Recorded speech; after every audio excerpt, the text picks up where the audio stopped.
Buenos días, iglesia. Buenos días con cada uno de ustedes. Al Señor las gracias que nos da un nuevo día donde podamos juntos no solamente reunirnos, cantar, adorar al Señor, disfrutar, sino a su vez también aprender de Él. Damos la bienvenida en esta mañana a cada uno de ustedes, también a los que nos están visitando en este día, juntamente con Alexandra y todo este equipo que está acá de Ventanilla. Ellos, después vamos a hablar un poco más de ello, pero damos la bienvenida también a todos los que en esta mañana también nos visitan en este día, que están llegando a la iglesia y que nos permiten conocerlos y disfrutar juntos al Señor. Vamos a orar en este día, vamos a pedir al Señor su dirección, que nos guarde y a su vez también nuestra mente sea instruida para que juntos podamos ser edificados hoy mismo. Oremos. Amado Padre Celestial, damos gracias en el nombre de Cristo. En tus manos están nuestras vidas, en tus manos están nuestros caminos, en tus manos es que nuestra existencia depende. Venimos delante de ti, Señor, pidiendo perdón de nuestras ofensas, nuestros pecados, nuestras maldades. Venimos delante de ti, Santo Dios, conociendo nuestros corazones, entendiendo claramente nuestras sendas y poniéndonos delante de ti, Señor. Ayúdanos en este día, permítenos entender más claramente tus propósitos y ayúdanos, Santo Dios, también no solo a escuchar, sino a obedecer. Oramos por aquellos que necesitan, pues, Santo Dios, fortaleza. Oramos por la salud de los que se han apocado. Oramos por el ánimo de aquellos que de alguna manera han retrocedido. Y suplicamos en este día, Padre bueno, seas tú propicio a esta enseñanza. Que nos guíes, que nos permitas, Padre Santo, descubrir y cerrar este tiempo en tus manos. Guarda nuestros corazones, guarda nuestro intelecto y no permitas distracciones, sino más bien sea abierto nuestro entendimiento para conocer profundamente tus verdades. En el nombre de Jesús, amén. El día de hoy vamos a culminar esta serie. Recuerde que hemos iniciado ya hace 4 domingos atrás esta serie llamada la Misión Olvidada. Esta serie tiene que ver pues con este mandato que Dios da en el inicio, en el huerto del Edén. Y hoy vamos a estar culminando con este último tema y prometiendo nos queda un tema que no hemos podido desarrollar y en un momento estaremos ahondando un poco más en ello. Hoy vamos a estar viendo nuestra vocación y nuestra misión. Gracia común y gracia eficaz. ¿Sabe? Una de las cosas que Dios dijo al hombre una vez que lo instaló en el huerto, le dijo: fructificad y multiplicaos, llenad la tierra y sojuzgadla, y señoread en los peces del mar, en las aves de los cielos, en todas las bestias que se mueven sobre la tierra. Esto es lo que nosotros conocemos como un mandato que Dios le da al hombre una vez instalado allí en el huerto del Edén. Esto implica mucho más allá que solamente ir y tener hijos. Esto implica sojuzgar la tierra, tomarla, administrarla, cuidarla, explotarla y llevarla o potenciarla hacia nuevos momentos. Dios pone la creación bajo sus plantas.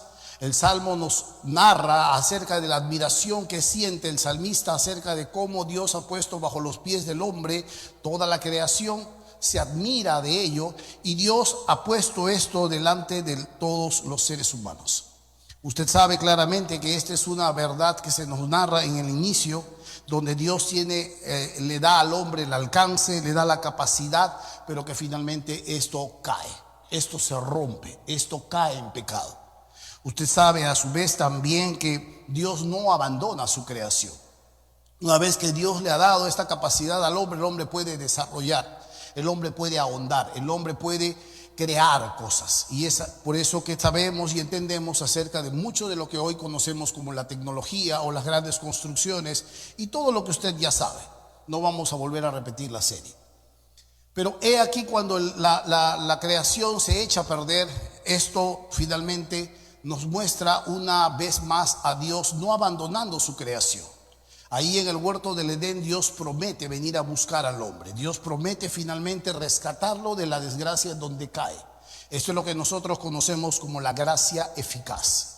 Dios le dice al hombre que un descendiente de la mujer finalmente va a pisar la cabeza de la serpiente, y aunque ella va a morder el talón, finalmente el descendiente de la serpiente va a triunfar sobre ella. Se nos muestra claramente en los albores de la civilización, un momento más adelante, siglos más adelante, la figura del Mesías. Aquí es donde nosotros encontramos a Jesús.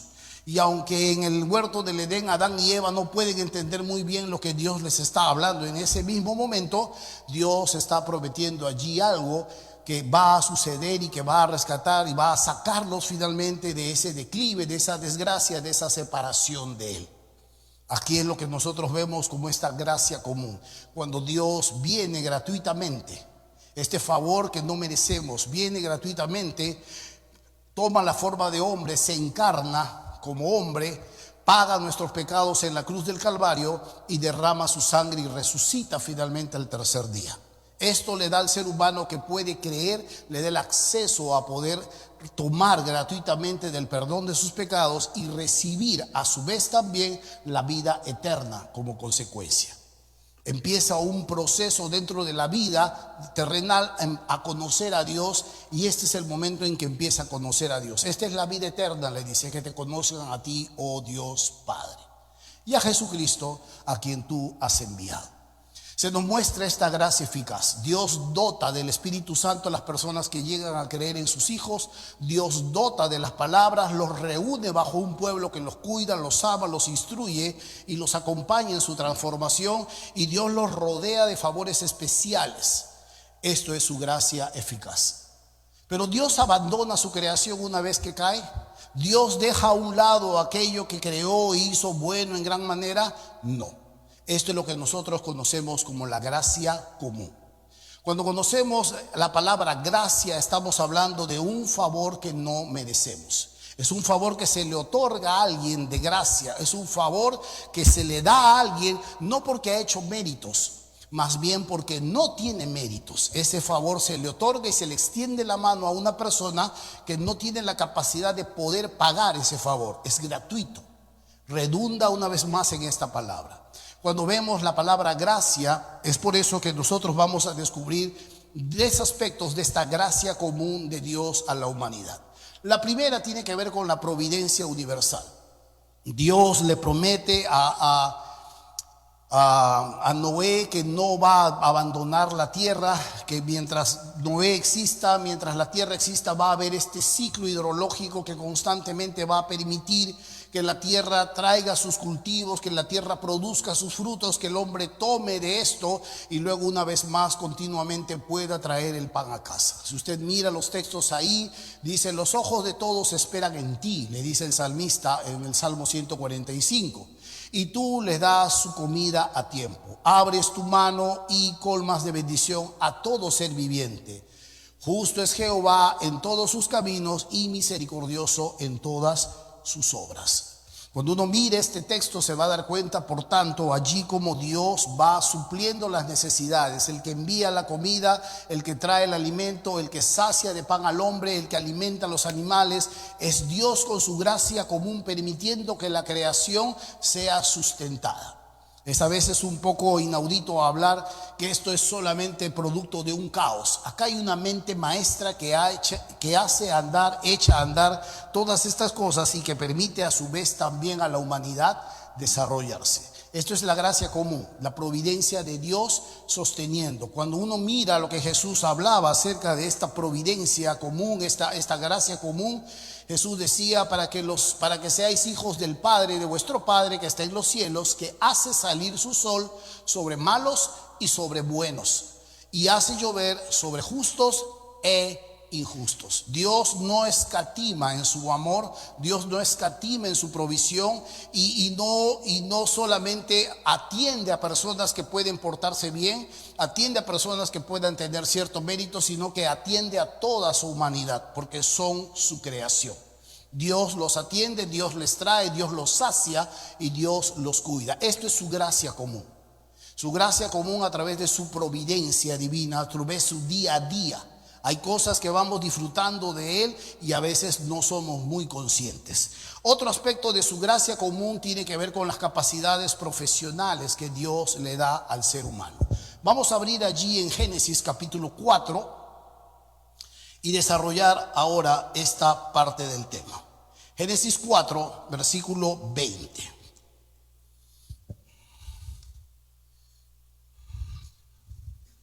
En Génesis 4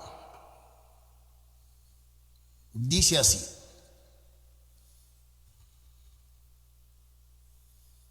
versículo 20, dice: y Ada dio a luz a Jabal, el cual fue padre de los que habitan en tiendas y crían ganados. Y el nombre de su hermana fue Jubal, el cual fue padre de todos los que tocan arpa y flauta. Y Sila también dio a luz a Tubal-Caín, artífice de toda obra de bronce y de hierro, y la hermana de Tubal-Caín fue Naamá.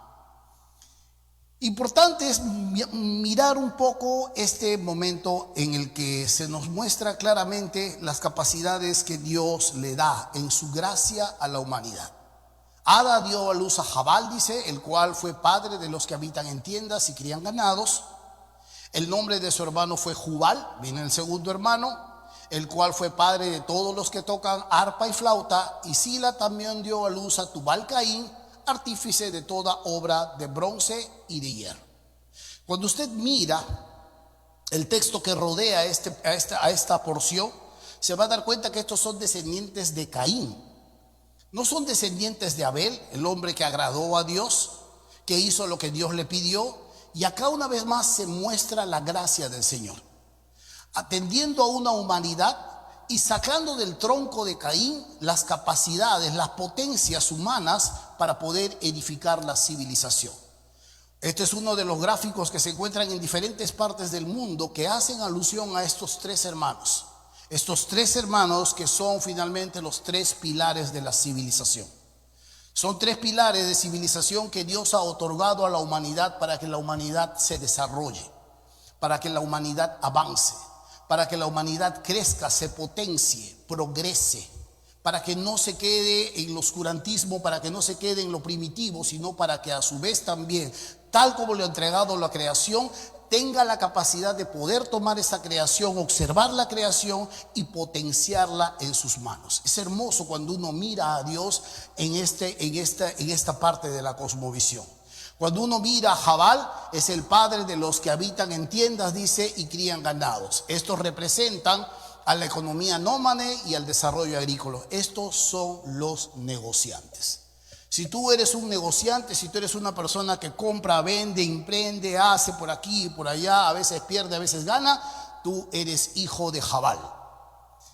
El otro es Jubal, es el que representa la cultura, el arte, la música y la sensibilidad estética. Si tú eres el que tiene sensibilidad para la música, para los poemas, ahí tú encuentras a muchos artistas, escritores, pintores, tú encuentras a todos estos hombres dotados de una gran creatividad. Este eres tú.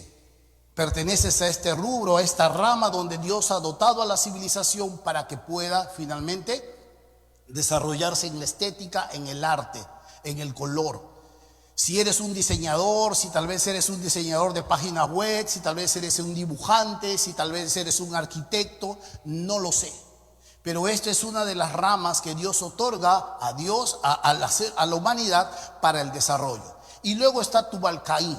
Tubal-Caín representa la tecnología, a la ingeniería y al trabajo con metales. Estos son aquellos hombres que nosotros podríamos llamar los ingenieros. Estos son las personas que de alguna manera desarrollan la civilización a través del otro rubro, no del arte, sino a través de todo lo que es la matemática, los números, la ciencia.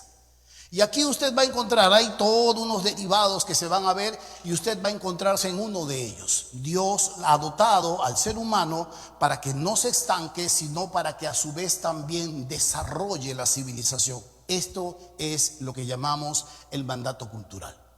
Dios no abandonó a su creación. Caíste, te rompiste, muy bien, quédate ahí. Al contrario, en su gracia Dios tomó más bien de este rubro, de este tronco que encima ha asesinado a sus hermanos, ha tomado más bien de él y ha creado también pilares de la civilización. Cuando tú miras la gracia del Señor en ese aspecto es muy hermosa. te vas a dar cuenta que siempre está ahí, siempre está amando a su creación, siempre la está guardando, siempre la está cuidando. Tú miras un poco los descendientes de María, Virgen, cuando llega hasta María, vas a encontrar que dentro de su rubro hay una prostituta, a la que Dios le ha limpiado, a la que Dios la ha tomado y la ha puesto, y es una de los grandes descendientes de donde viene Jesús. Es su gracia. Su gracia no escatima en favores. Su gracia constantemente atiende, visita. Y esto es lo que nosotros recordamos constantemente cuando encontramos estas verdades en nuestras vidas. ¿De qué podemos jactarnos? Pablo le dice a la iglesia de Corinto: ¿qué tienes que no hayas recibido? ¿Qué es lo que tienes en tus manos que no se te haya entregado? La vida, las capacidades, el raciocinio, la salud. ¿Qué tienes en tus manos que no hayas tú recibido de Dios? Todo hemos recibido de Él. Y aquí es donde miramos finalmente cómo Dios dota a la humanidad de todo ello. Y la tercera forma de su gracia común, es contener al mal. Si Dios no contuviera al mal, estaríamos destruidos como nación. Si Dios no contuviera al mal, nosotros estaríamos ya hechos pedazos. Nuestros hijos violados, nuestras casas quemadas, porque la maldad es real en este mundo. Ahí en Romanos capítulo 13, versículo del 1 al 4, se nos muestra acerca de las autoridades que Dios ha puesto. Y dice así: sométase toda persona a las autoridades superiores, porque no hay autoridad de parte de Dios, y las que hay, las autoridades, por Dios han sido establecidas. Te guste o no te guste, sea tu candidato o no lo sea, hayas votado por él o no hayas votado, sea chicharrón o no lo sea, es establecidas estas autoridades y los derivados de estas autoridades, ministros, alcaldes, y seguimos con el rubro de la policía. Pero aquí básicamente está hablando de la policía. Dice así: y los que dice, de modo que quien se opone a la autoridad, a lo establecido por Dios se resiste, y los que resisten acarrean condenación para sí mismos. La palabra condenación es percance para contigo mismo. No está hablando de juicio, ni está hablando del infierno. Está hablando de percance propio por desobedecer, por cruzarte una luz, por ir a velocidad o por robarte algo. Tú mismo pagas las consecuencias. Sigue diciendo Pablo: porque los magistrados, las autoridades, no están para infundir temor al que hace el bien, sino al malo. ¿Quieres pues no temer la autoridad? Haz lo bueno y tendrás alabanza de ella. Porque, nota ahí, es servidor de Dios para tu bien. Pero si haces lo malo, teme, porque no en vano lleva la espada, pues es servidor de Dios, vengador para castigar al que hace lo malo. Cuán importante es entender esta verdad. La policía, las autoridades, es una provisión de Dios para la humanidad. Parte de su lema que ellos recitan en la mañana es Dios, patria, ley. Y tiene que ver con la identidad y tiene que ver con el papel que Dios ha puesto sobre sus cabezas. Y a veces los seres humanos faltamos el respeto a Dios, tratando muchas veces de malas maneras a las autoridades que Dios ha puesto para que nos guarden. No estamos hablando de personas perfectas, ni los magistrados, ni la policía, ni nadie son perfectos, porque esto es gracia común, son pecadores. Y al igual que los hijos de Dios, también pecadores, pero redimidos en la sangre de Cristo, estos son los elementos que Dios ha puesto a la humanidad para guardarnos de nosotros mismos, para guardarnos de la maldad.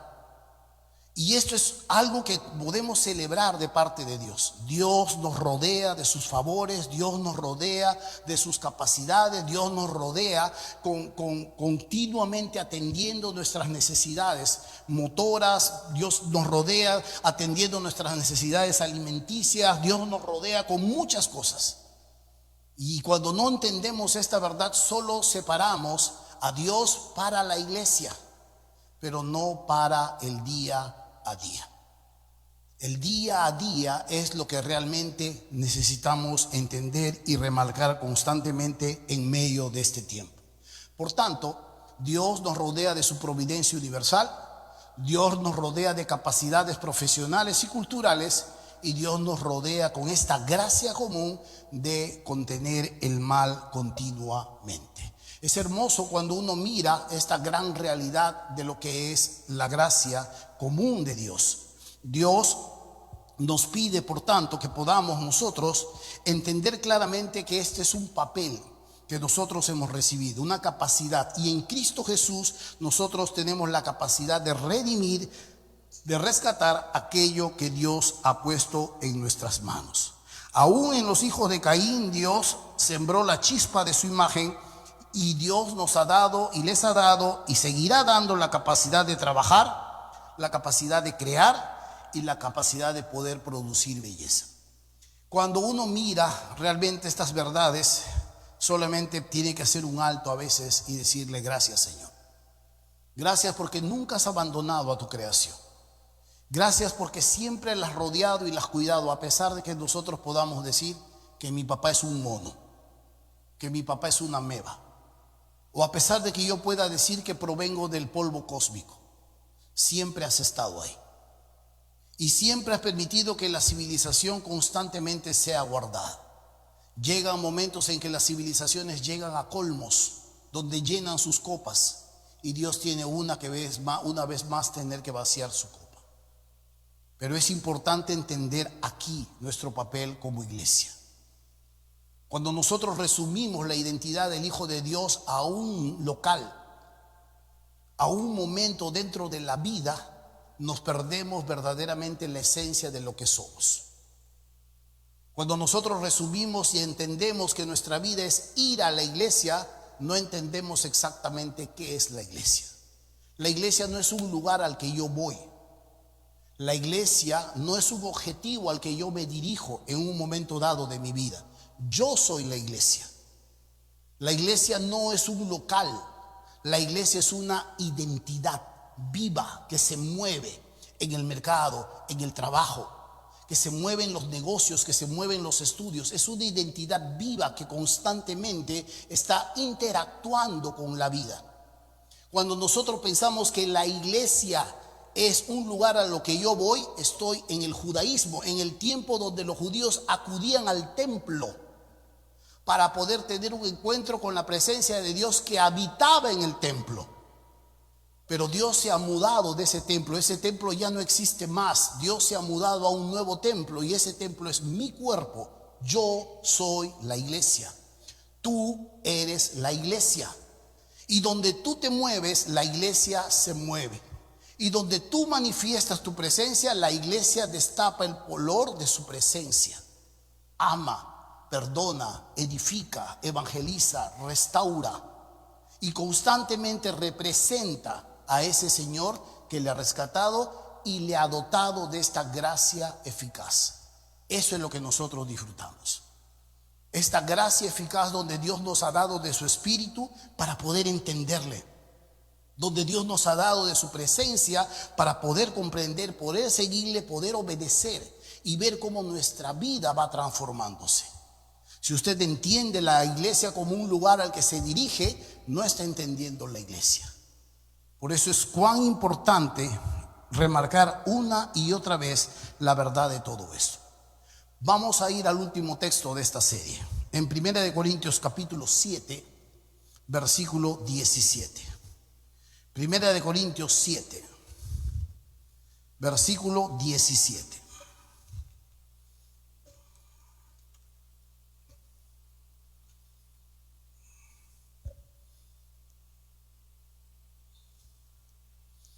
Desde el versículo 17 vamos a leerlo hasta el versículo 24. 1 Corintios 7, 17 hasta el 24. ¿Estamos? Voy a sacar mis lentes. Yo ya debo usar lentes y me niego a usar lentes. Ahora sí. Peor, no veo nada. Muy bien. Es la falta de costumbre, hermanos. Versículo 17. Pero cada uno como el Señor le repartió.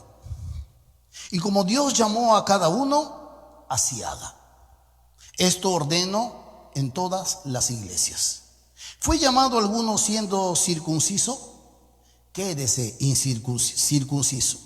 ¿Fue llamado alguno siendo incircunciso? No se circuncide. La circuncisión nada es, y la incircuncisión nada es, sino el guardar los mandamientos de Dios. Cada uno en el estado en que fue llamado, en él se quede. ¿Fuiste llamado siendo esclavo? No te dé cuidado, pero también si puedes hacerte libre, procúralo, porque el que en el Señor fue llamado siendo esclavo, liberto es del Señor. Asimismo, el que fue llamado siendo libre, esclavo es de Cristo. Por precio fuisteis comprados, no os hagáis esclavos de los hombres. Cada uno, hermanos, en el estado en que fue llamado, así permanezca para con Dios. Esta es una porción muy importante, un poco confusa, pero necesitamos desarrollar una palabra clave aquí, la palabra estado. No está hablando aquí dentro de un contexto, está hablando claramente del matrimonio, de la soltería, está hablando de estos dones que Dios da para poder servirle. Pero está hablando aquí de no renegar de la capacidad que Dios te otorgó en un momento dado. Está hablando aquí de no transicionar para abandonar aquellas cosas con las que tú creciste. Para abandonar y dejar a un lado aquellas cosas que Dios te otorgó en su gracia común y te capacitó para el día a día, para el sustento, para poder sostener tu vida, para poder sostener tu hogar. La palabra aquí es muy interesante. Hay un libro que lo recomiendo, ha enriquecido mucho mi vida. Una hermana, amiga mía también me lo ha recomendado, me lo regaló y ya lo he leído, hemos leído también entre líderes acá. Y lo estoy recomendando muchísimo. Ese es A Toda Buena Obra. Ese libro se llama, el pastor se llama Timothy Keller. Amplía muchísimo esta verdad. Pero la idea es acá esta. La idea es que Dios nos ha otorgado capacidades para poder trabajar. En un momento dado, el trabajo era una vocación. La raíz de la que proviene la palabra trabajo, este llamado, es vocación. Por eso es que dice aquí llamado. La raíz para el trabajo es un llamado. No un llamado como ahora lo entendemos.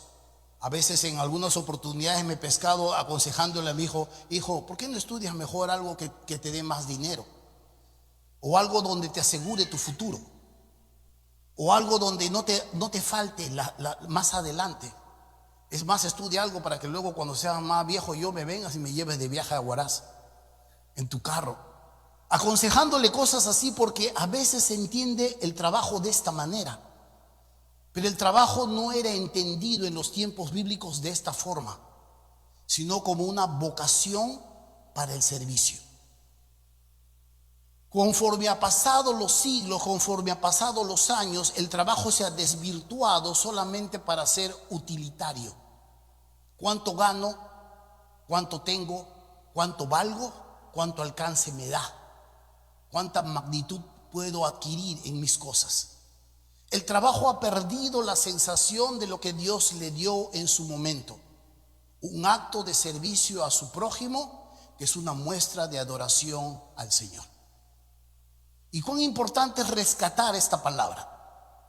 Pablo está justo hablando de esto. Donde Dios te ha tomado, donde Dios te ha comprado, seas libre o seas esclavo, quédate ahí. Desarrolla tu vida. No reniegues del lugar donde Dios te ha puesto.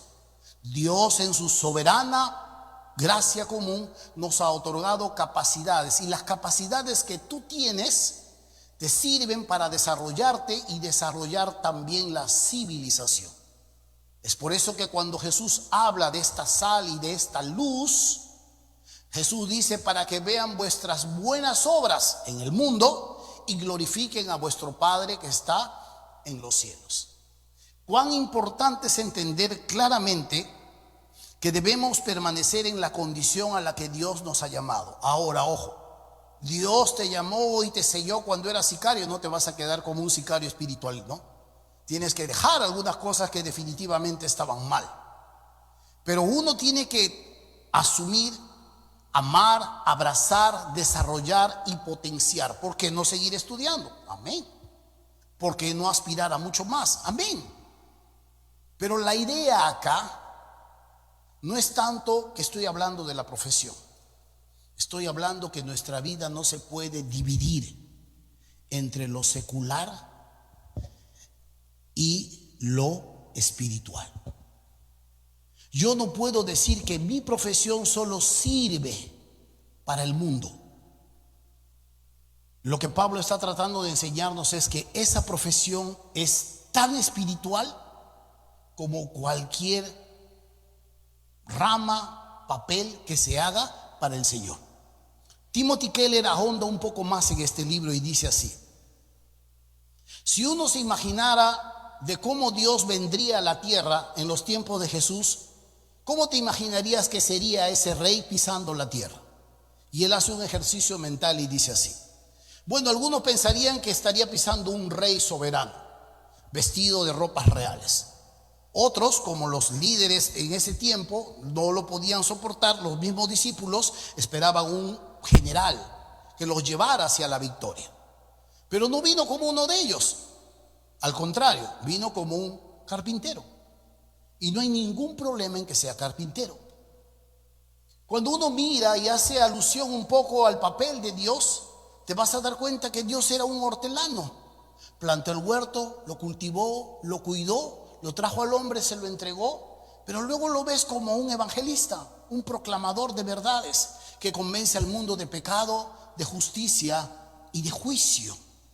Y no hay ningún papel y no hay ninguna diferencia para con Dios que diga esto es mundano y esto es espiritual. Todo es espiritual en las manos del Señor. Amén. Nuestra identidad, todo es espiritual. Dios te ha otorgado capacidades para desarrollar la sociedad, para cuidarla, para preservarla, para adornarla, para potenciarla, para instruirla. Dios te ha dado esas capacidades. He visto hermanas tomando niños de la calle, trayéndoles, enseñándoles, y no necesariamente a veces la Biblia, sino poniéndoles al día en sus tareas.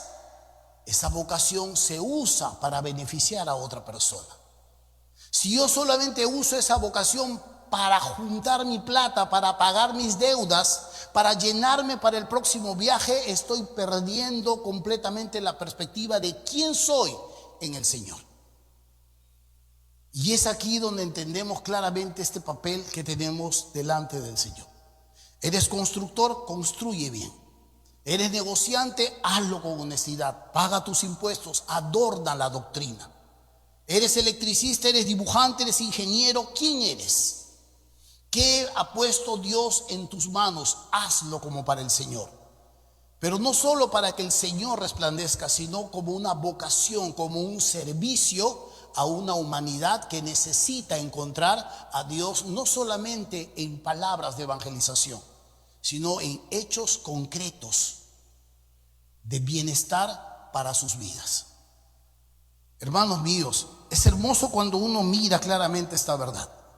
Cuando me convertí a Cristo hace muchos años atrás, yo trabajaba en varias cosas. Una de las cosas que hacía era servicio a las municipalidades. Y yo tenía una compañera con la que trabajábamos, ella era una costurera. Y yo le llevaba algunos polos que sacábamos para las municipalidades, polos publicitarios. Y recuerdo llevándole los paquetones. Yo ya me había convertido a Cristo, estaba en mi primer amor. Yo le quería hablar a todos de Jesús. Y le dejo el primer paquetón, en el segundo paquetón descargo del carro y le digo, ¿sabes, Jenny? Le digo, he conocido algo maravilloso, le digo. ¿Qué? Me dice. Era una amiga mía, trabajamos siempre juntos. Y yo le digo, he conocido a Jesús, le digo. He recibido a Jesús, Jesús ha perdonado mis pecados y te voy a contar acerca de él. ¡Ay, qué alegría! Grita. Yo la miro. ¡Qué alegría! Me dice. Sí, ¿por qué? Le digo. Yo también soy cristiana, me dice. Teníamos trabajando juntos años. y nunca me había compartido el mensaje de salvación. Ella estaba escondida. Su identidad estaba debajo del almud. Su identidad estaba encerrada bajo una caja. Y yo no podía decir que ella era deshonesta. Ella era muy honesta. Ella era una buena mujer con la que hacíamos negocios. Yo después de conocer, y yo le miré, ¿por qué nunca me has hablado de Cristo? No sé, ya sigue descargando. Se acabó la cosa. Pero esto es algo que puede llegar a suceder en nuestras vidas. Si no llegamos a echar a perder el testimonio, podemos esconder el testimonio. Y en medio de ese día a día hay oportunidades para anunciar y representar a ese Cristo vivo. Por eso es que cuando Pablo habla de esto, dice: quédate donde estás, síguete desarrollando como estás. No tienes que dejarlo todo para irte a la India. Tú eres la iglesia. Te vas a la India, te vas a Chancay, te vas a Huacho, tú eres la iglesia. La iglesia se mueve donde tú te mueves. Habrán personas a las que Dios llamará, y en especial llamado Dios les dará lo necesario para que se vayan. Pero no hay algo así como unos profesionales y otros laicos. Todos somos la iglesia, todos somos sacerdotes, todos somos reyes, todos representamos al Señor. Y aquí es donde necesitamos comprender claramente qué ha puesto Dios en nuestras manos. ¿Qué es lo que tú tienes en tus manos? Dios ha puesto negocios, Dios ha puesto economía, Dios ha puesto oportunidades, Dios ha puesto arte, Dios ha puesto manualidades, Dios ha puesto hijos. ¿Qué ha puesto Dios en tus manos? ¿Estás desarrollando fielmente lo que Dios ha puesto en tus manos? Porque es aquí donde nosotros necesitamos entender: nuestros pecados han sido perdonados. Y en el momento cuando nos encontremos con Dios, no habrá nada que decir en cuanto a nuestros pecados, pero habrá mucho que decir lo que Dios puso en nuestras manos: tu profesión y tus capacidades espirituales. Y de eso no nos escapamos. De eso no nos escapamos. Te escapas del juicio del pecado porque ha sido puesto sobre la cabeza de Cristo, pero de rendir cuentas de la mayordomía que Dios ha puesto en tus manos, tú y yo no nos escapamos. Tendremos que rendir cuenta tarde o temprano de lo que Dios ha puesto en nuestras manos. No que era tímido, no que me daba roche, y si no respondía me moría de vergüenza. Ay, ¿qué va a decir la gente? Eso tendrás tú que explicarlo. Pero tú y yo necesitamos comprender claramente que esta identidad no se pone debajo de la caja. Esta identidad se pone en el rincón de la casa para que alumbre a todos. No tienes que convertirte en un seminarista, no tienes que convertirte en un pastor, no tienes que convertirte en un misionero. Tienes que convertir y creer y echar a andar la identidad que Dios ha puesto en ti. Las capacidades con las que Dios te ha dotado. En donde te ha dotado, en el lugar donde te ha puesto, es el momento de brillar. Por tanto, hermano mío, Dios ha dado talentos a toda la humanidad. Dios nos permite que nosotros podamos tomar esos talentos y desarrollar la humanidad y potenciarla. El error de la iglesia es dejar todas esas capacidades y esos talentos y separarlo en lo mundano y lo sagrado. Necesitamos reconvenir nuestra identidad aquí en Puente Piedra. Todo es sagrado. Todo es sagrado. Lo que sea que Dios ha puesto en sus manos, todo debe honrar al Señor. Seas tú albañil, seas tu chofer, seas tu negociante, seas tu ama de casa, seas tu vendedor, seas tu peluquero, seas lo que tú seas, estudiante por ahora, fotógrafo, diseñador, arquitecto, constructor, lo que seas. Necesitamos rescatar esa profesión que Dios nos ha dado y ponerlo a los pies del Señor como una vocación de servicio. No solamente para que haya bienestar en nuestras vidas y nos llenemos de alguna manera del bienestar económico y donde no nos falte nada, sino al contrario, como una oportunidad de hacer brillar a Dios en medio de nuestra existencia. Por tanto, hermano mío, no necesitas esperar. No necesitas esperar a ser pastor, no necesitas esperar entrar a un curso de misiones, no se necesita esperar tener capacidades para evangelizar, cuando tú estás rodeado de las oportunidades y de las capacidades que Dios ha puesto en tus manos. De eso somos responsables y sobre eso nosotros rendimos cuenta a nuestro Dios. Reconoce, por tanto, finalizamos esta enseñanza, reconoce, por tanto, que la vocación que te ha dado es un regalo de Dios. Vive tu trabajo como una misión en el día a día.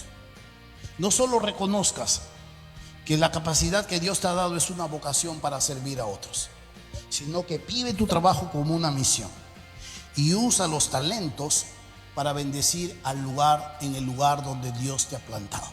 Dios nos ha plantado aquí en Puente Piedra, amén. Dios ha plantado una iglesia en Ventanilla, amén.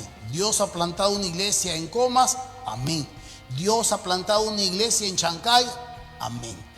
Y donde Dios te ha plantado, te ha rodeado de las capacidades necesarias para que este Dios brille en el día a día y en el cada hacer de nuestro desenvolvimiento. Que Dios nos dé entendimiento, sensibilidad, para que podamos ir tras lo que Él ahora nos está guiando a hacer.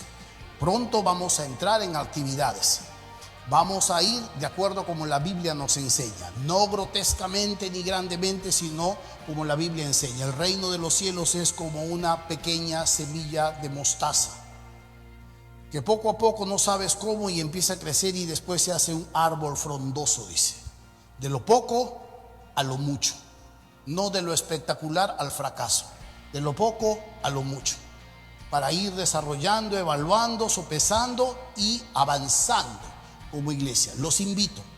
Yo ya he ido escuchando a algunos varones que están ideando algunos nuevos ministerios. Van a nacer nuevos ministerios, van a nacer nuevas oportunidades, y muchos de estos ministerios van a nacer de las oportunidades que Dios te ha rodeado y te ha dado para poder llevar a cabo su nombre.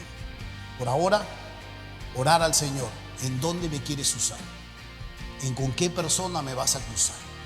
¿A quién puedo yo beneficiar?